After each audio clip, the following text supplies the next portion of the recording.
صحرا کا بیٹا۔ روم کے ایک عالی شان محل کے کشادہ کمرے میں ایک پادری رئیس قبیلہ کے ساتھ گفتگو کر رہے ہیں۔ گفتگو کا محور عیسائیت ہے کہ رفتہ رفتہ اس کے مخالفین میں اضافہ ہوتا جا رہا ہے اور بے شمار لوگ حضرت عیسیٰ کے نبی ہونے کا انکار کرنے لگے ہیں۔ اچانک پادری نے پرجوش انداز میں کہنا شروع کیا کہ جزیرہ عرب کے شہر مکہ میں ایک نبی کے ظہور کا وقت قریب آ چکا ہے جو بلا شبہ حضرت عیسیٰ کے نبی ہونے کی تصدیق کریں گے اور لوگوں کو ظلم و ستم سے نکال کر روشنی کی طرف لے جائیں گے۔ یہ گفتگو ان کا ایک غلام جو انہی کے پاس کھڑا تھا بڑے غور سے سن رہا تھا۔ جیسے جیسے وہ گفتگو سنتا گیا اس کے چہرے پر اطمینان اور خوشی کی لہر دوڑتی چلی گئی۔ اس نوعمر غلام کے چہرے سے ذہانت و متانت ٹپکتی تھی اور معلوم ہوتا تھا کہ وہ کسی اچھے خاندان کا چشم و چراغ ہے۔ وہ اس معاشرے سے بخوبی واقف تھا جس میں سوائے فحاشی، ننگاپن، بے حیائی اور ایک دوسرے پر ظلم و ستم ڈھانے کے علاوہ اور کچھ نہ تھا۔ وہ گھنٹوں بیٹھ کر سوچا کرتا کہ آخر وہ کب تک غلامی کی زندگی بسر کرتا رہے گا۔ وہ ان ہزاروں غلاموں میں سے ایک تھا جن کو زبردستی پکڑ کر بازار میں بیچ دیا گیا تھا۔ کبھی کبھار اس کو اپنا ماضی یاد آتا، اپنی مادری زبان یاد آتی جس کو وہ آہستہ آہستہ بھول رہا تھا، اور رومیوں کی زبان اس کی مادری زبان پر غالب آ رہی تھی۔ اب اس کی عمر 30 سال سے اوپر ہو چلی تھی۔ بھرپور جوانی اس سے بار بار مطالبہ کرتی تھی کہ وہ غلامی کی زنجیروں کو توڑ ڈالے۔ آخر وہ ایک بڑے باپ کا بیٹا تھا جو کبھی ایک بستی پر حکمران تھا۔ وہ اس دن کو کبھی نہیں بھول سکتا تھا کہ جب وہ اپنی والدہ کے ہمراہ سیر و تفریح کے لیے کسی بستی میں ٹھہرا ہوا تھا۔ اس کا والد سنان نمیری ایران کے بادشاہ کسریٰ کی جانب سے عراق کی ایک بستی کا گورنر تھا اور خالص عربیون نسل تھا۔ اس کی والدہ بھی عرب کے مشہور قبیلے بنی تمیم سے تعلق رکھتی تھی۔ والدہ کی طرح اس کا باپ بھی اس سے ٹوٹ کر محبت کیا کرتا تھا۔ گورنر کا بیٹا ہونے کے ناطے اس کا بچپن بڑا خوبصورت اور خوب ناز و نعم میں گزرا تھا۔ بچپن سے وہ تیر اندازی کا ماہر تھا، تلوار کے کرتب بھی دکھاتا اور دوڑ میں اپنے ساتھیوں سے آگے نکل جاتا۔ اس کی عمر 15 سال ہو چکی تھی مگر وہ اپنے ڈیل ڈول کے اعتبار سے اپنی عمر سے کہیں بڑا نظر آتا تھا۔ اس زمانے میں وقت کی 2 بڑی طاقتیں ایران اور روم میں مسلسل لڑائی رہتی تھی۔ کبھی ایک کا پلڑا بھاری ہو جاتا تو کبھی دوسرے کا۔ مال و متاع لوٹ لیا جاتا، عورتوں کو لونڈیا اور مردوں کو غلام بنا لیا جاتا۔ اس نوجوان کے ساتھ بھی کچھ ایسا ہی ہوا تھا۔ یہ اپنے وطن سے کچھ فاصلے پر تھا کہ اچانک رومی لٹیروں نے شب خون مارا اور سارا سامان لوٹ لیا۔ کتنے ہی لوگ قتل ہو گئے اور بقایا کو گرفتار کر کے غلام بنا لیا گیا۔ ان گرفتار ہونے والوں میں یہ نوجوان بھی شامل تھا جو مختلف لوگوں کے ہاتھوں بکتا بکاتا روم پہنچ چکا تھا اور اب غلامی کی زندگی گزار رہا تھا۔ مقامی زبان پر خوب دسترس حاصل ہو چکی تھی اور عربی زبان آہستہ آہستہ بھول رہا تھا، مگر وہ اپنے ماضی پر غور کرتا تو بے اختیار کہہ اٹھتا کہ میں عربیون نسل ہوں اور صحرا یعنی ریگستان کا بیٹا ہوں۔ یہ نوجوان غلام جس کا ذکر ہو رہا ہے اس کا نام صہیب تھا۔ اس نے جیسے ہی پادری کے منہ سے اللہ کے رسول کی آمد کی بشارت سنی تو مکہ کی طرف بھاگنے کا منصوبہ بنایا۔ محل سے نکلنا اتنا آسان نہ تھا لیکن رب نے اس کی مدد فرمائی اور بلا آخر کسی طرح ایک لمبی جد و جہد کے بعد وہ مکہ پہنچ ہی گیا۔ اس کے سر کے بال سرخ تھے۔ رومی زبان بھی عربی زبان پر غالب آ چکی تھی، لہٰذا مکہ والوں نے اس کا نام صہیب رومی رکھ دیا۔ مکہ کے سرداروں میں سے عبداللہ بن جدعان کی قفالت میں انہوں نے کاروبار شروع کیا اور جلد ہی ان کا شمار امیر ترین تاجروں میں ہونے لگا۔ تجارت کے ساتھ ساتھ صہیب اپنے مقصد جس کے لیے وہ محل سے بھاگا تھا اس کو کبھی نہیں بھولا۔ ایک دفعہ ایک لمبی مدت کے لیے تجارتی سفر پر انہیں جانا پڑا۔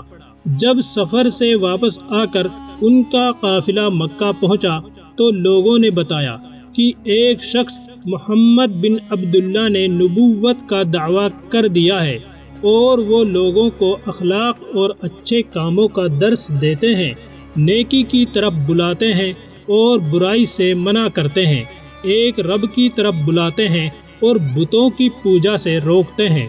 صہیب نے پوچھا، کہیں وہ وہی تو نہیں جن کو امین کہا جاتا ہے؟ جواب ملا، ہاں بالکل وہی۔ مزید تصدیق چاہیے؟ اچھا، جن کو صادق بھی کہا جاتا ہے؟ لوگوں نے کہا، ہاں وہی ہے۔ صہیب نے پوچھا، تو ان سے کہاں ملا جا سکتا ہے؟ ان کا پتہ اور ٹھکانہ کیا ہے؟ اللہ کے رسول صلی اللہ علیہ وسلم ان دنوں صفا پہاڑی کے دامن میں واقع ارقم بن ابی ارقم کے گھر دار ارقم کو اسلام کی دعوت اور تبلیغ اور تعلیم و تربیت کے لیے خاموشی سے استعمال کر رہے تھے۔ کسی نے پتہ بتایا اور ساتھ ہی کہا کہ ذرا دیکھ بھال کر جانا، کہیں قریش کے لوگوں کو پتہ نہ چل جائے، کیونکہ وہ لوگ اس دعوت کے سخت مخالف ہیں، اور اگر اسلام قبول کرنے والے کا طاقتور قبیلہ نہ ہو یا وہ غلام اور کمزور ہو تو اسے خوب مارتے اور تنگ کرتے ہیں۔ پھر ایک دن صہیب دار ارقم پہنچ ہی گیا۔ گھر میں داخل ہونا چاہا تو عمار بن یاسر نظر آئے۔ پوچھا، عمار تم یہاں کہاں؟ عمار نے پوچھا، اور آپ کہاں؟ دراصل دونوں کی منزل ایک ہی تھی۔ ایک دوسرے کو دیکھ کر مسکرائے اور اکٹھے ہی بارگاہ رسالت مآب صلی اللہ علیہ وسلم میں داخل ہو گئے۔ پیغمبر اسلام صلی اللہ علیہ وسلم نے دونوں کو گلے لگایا اور اکٹھے ہی کلمہ پڑھایا۔ چنانچہ یہ دونوں عظیم شخصیات ایک ہی دن اور ایک ہی وقت میں اسلام لائے۔ سیرت کے جاننے والوں کے لیے مکی دور کی آزمائشوں اور تکلیفوں کا ذکر کرنا ضروری نہیں ہے، تاہم جیسا کہ پہلے گزر چکا ہے کہ کمزوروں، غلاموں، یتیموں اور بے قبیلہ لوگوں پر قریش کا خوب زور چلتا تھا۔ سرور کائنات صلی اللہ علیہ وسلم نے لوگوں کو حبشہ اور پھر مدینہ منورہ کی طرف ہجرت کے لیے اذن عام دیا۔ لوگ رفتہ رفتہ جیسے جیسے حالات اجازت دیتے ایک ایک کر کے مکہ سے ہجرت کرتے گئے۔ حضرت صہیب رضی اللہ تعالی عنہ کی دلی خواہش تھی کہ وہ اللہ کے رسول صلی اللہ علیہ وسلم کی معیت میں ہجرت کریں، مگر اللہ تعالیٰ کو ابھی ان کے ایمان کا مزید امتحان مقصود تھا۔ حضور اقدس صلی اللہ علیہ وسلم اور حضرت ابو بکر صدیق رضی اللہ تعالی عنہ جب ہجرت کر کے مدینہ تشریف لے گئے تو باقی ماندہ مسلمانوں پر عرصہ حیات مزید تنگ ہو گیا۔ ان میں صہیب رومی سر فہرست تھے۔ یہ مالدار تو تھے مگر ان کا کوئی قبیلہ نہ تھا۔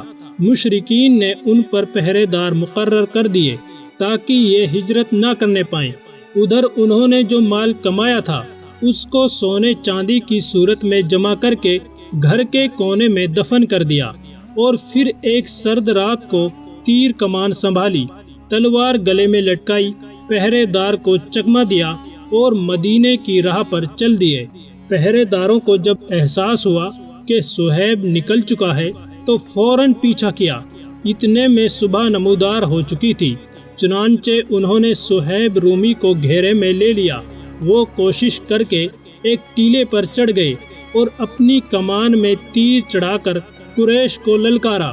خدا کی عزت کی قسم، تم لوگوں کو خوب معلوم ہے کہ میں تم سب سے زیادہ ماہر تیر انداز ہوں اور میرا نشانہ بڑا زبردست ہے۔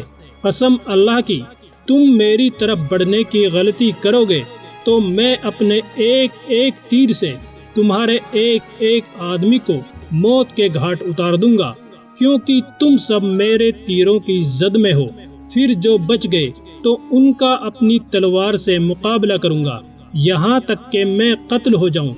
قریش میں سے ایک آدمی بولا، دیکھو صہیب، ایسا ہو ہی نہیں سکتا کہ تم اپنا مال اور جان دونوں سلامتی کے ساتھ مدینہ لے جاؤ۔ تم اپنی ماضی کو فراموش کر بیٹھے ہو۔ ذرا سوچو کہ تم مکہ میں فقیر مفلس ہو کر آئے تھے، پھر یہاں تم نے بہت کچھ کمایا، کاروبار چمکایا اور مالدار بن گئے۔ حضرت صہیب رضی اللہ تعالی عنہ نے ان کی یہ گفتگو سنی تو ان کی نیت بھانپ گئی اور پوچھا، اگر میں تمہیں اپنا سارا مال دے دوں تو کیا میرا راستہ چھوڑ دو گے؟ انہوں نے کہا، ہاں۔ آپ نے ان کو مال دفن کرنے والی جگہ بتائی اور انہوں نے آپ کا راستہ چھوڑ دیا۔ حضرت صہیب رضی اللہ تعالی عنہ نے ساری زندگی کی کمائی رحمت عالم صلی اللہ علیہ وسلم کی خاطر لٹا دی۔ اب وہ تھے اور مدینہ کا سفر تھا۔ خواہش یہی تھی کہ جلد از جلد رسول اللہ صلی اللہ علیہ وسلم کی خدمت میں پہنچ جائیں۔ سفر میں تھکاوٹ محسوس ہوتی تو رسول اکرم صلی اللہ علیہ وسلم کی محبت کو دل میں تازہ کر لیتے اور تازہ دم ہو کر پھر چل پڑتے۔ اللہ کے رسول صلی اللہ علیہ وسلم ابھی مقام قباء میں ہی مقیم تھے کہ حضرت صہیب رومی پہنچ گئے۔ آپ صلی اللہ علیہ وسلم نے اپنے ساتھی کا والہانہ استقبال کیا، محبت سے گلے لگایا اور 3 مرتبہ فرمایا، ابو یحییٰ، تمہاری تجارت نہایت کامیاب رہی۔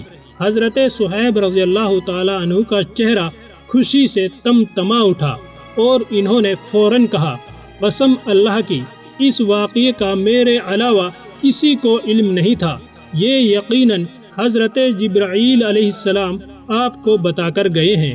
اللہ تبارک و تعالیٰ کو اپنے بندے پر پیار آ گیا اور جبرائیل علیہ السلام آسمان سے وحی لے کر آ گئے کہ اور کچھ لوگ ایسے بھی ہیں کہ اللہ تعالیٰ کی رضامندی کی طلب میں اپنی جان تک بیچ ڈالتے ہیں، اور اللہ تعالیٰ اپنے بندوں پر بڑی شفقت کرنے والا ہے۔ حضرت صہیب رضی اللہ تعالی عنہ کا صحابہ کرام میں نہایت اعلیٰ مقام تھا۔ اللہ کے رسول صلی اللہ علیہ وسلم ان سے خوب محبت فرماتے۔ بعض اوقات ہنسی مذاق کی نوبت بھی آ جاتی۔ ایک مرتبہ حضرت صہیب رضی اللہ تعالی عنہ کی آنکھ دکھ رہی تھی، آنکھ میں درد تھا اور سامنے تازہ کھجوروں کا خوشہ تھا جس میں سے وہ چن چن کر کھا رہے تھے۔